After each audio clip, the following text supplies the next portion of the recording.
नमस्कार दोस्तों, स्वागत है आप सभी का हमारे YouTube चैनल ग्रामीण कोचिंग क्लासेज में।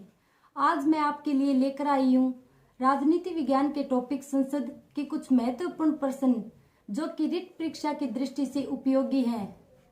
तो चलिए शुरू करते हैं। राजस्थान से कुल सांसद चुने जाते हैं। राजस्थान से कुल सांसद चुने जाते हैं 25, 10, 35, 200। तो इसका सही आंसर होगा 35, क्योंकि 25 लोकसभा से और 10 राज्यसभा से, तो टोटल होंगे 35। अगला क्वेश्चन है, भारतीय संसद के अंग हैं। आपको भारतीय संसद के अंग बताने हैं। राष्ट्रपति, लोकसभा, उपराष्ट्रपति, उपराष्ट्रपति, लोकसभा, राज्यसभा, लोकसभा, प्रधानमंत्री, मंत्रिपरिषद, लोकसभा, राज्यसभा, राष्ट्रपति। तो इसका सही आंसर होगा ऑप्शन डी, लोकसभा, राज्यसभा और राष्ट्रपति।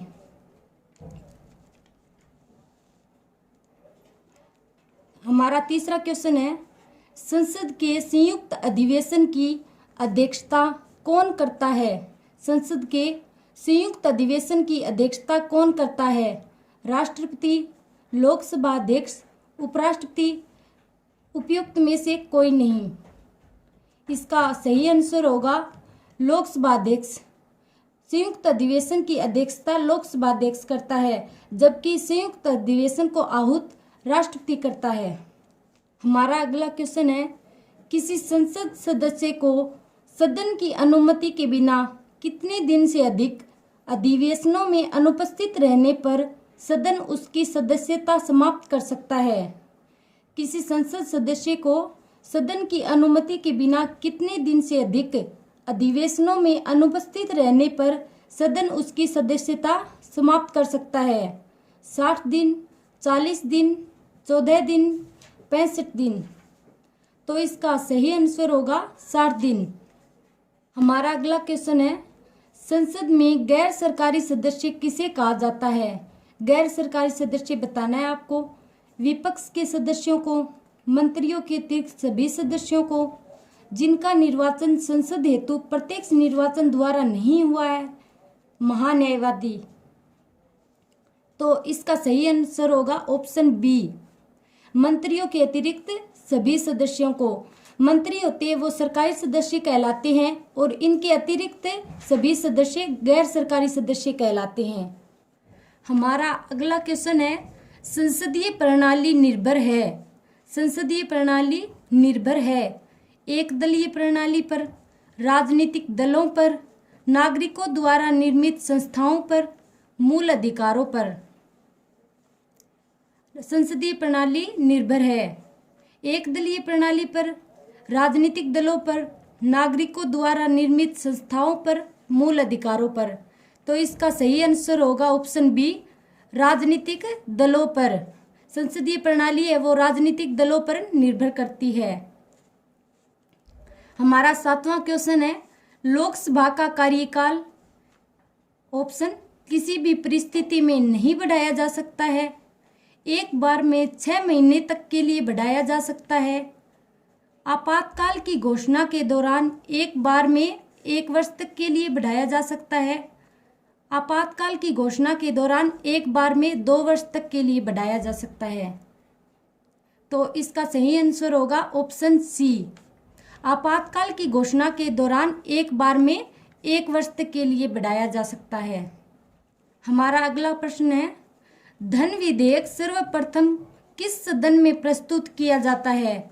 धन विधेयक सर्वप्रथम किस सदन में प्रस्तुत किया जाता है?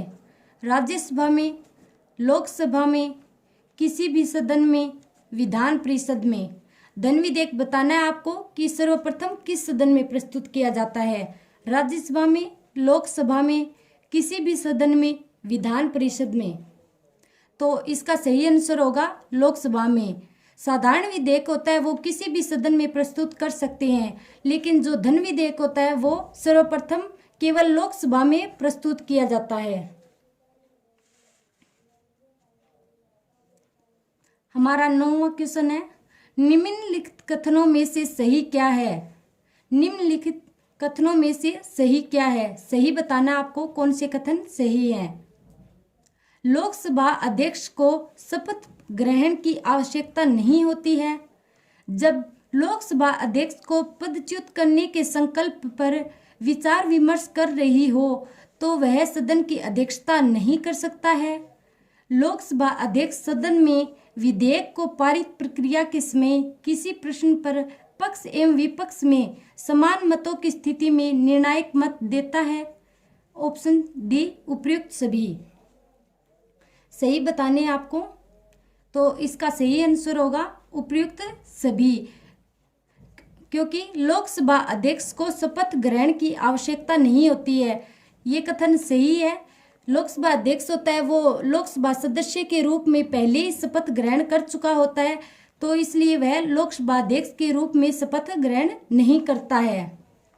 ऑप्शन बी है, जब लोकसभा अध्यक्ष को पदच्युत करने के संकल्प पर विचार विमर्श कर रही हो तो वह सदन की अध्यक्षता नहीं कर सकता है।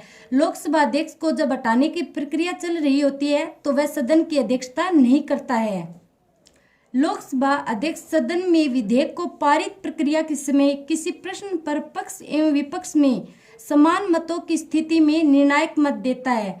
लोकसभा अध्यक्ष होता है वो किसी विधेयक पर मतदान की स्थिति होती है और पक्ष एवं विपक्ष में समान मत होते हैं, तो लोकसभा अध्यक्ष होता है वो अपने निर्णायक मत का प्रयोग करता है। इसलिए सारे कथन सही है और इसका सही आंसर होगा ऑप्शन डी उपर्युक्त सभी।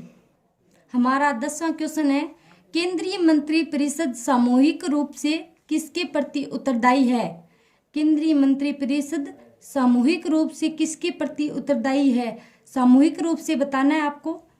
राज्यसभा, लोकसभा, दोनों सदनों के प्रति, राष्ट्रपति। इसका सही आंसर होगा लोकसभा। केंद्रीय मंत्री परिषद होती है वो केवल सामूहिक रूप से लोकसभा के प्रति उत्तरदायी होती है। धन्यवाद।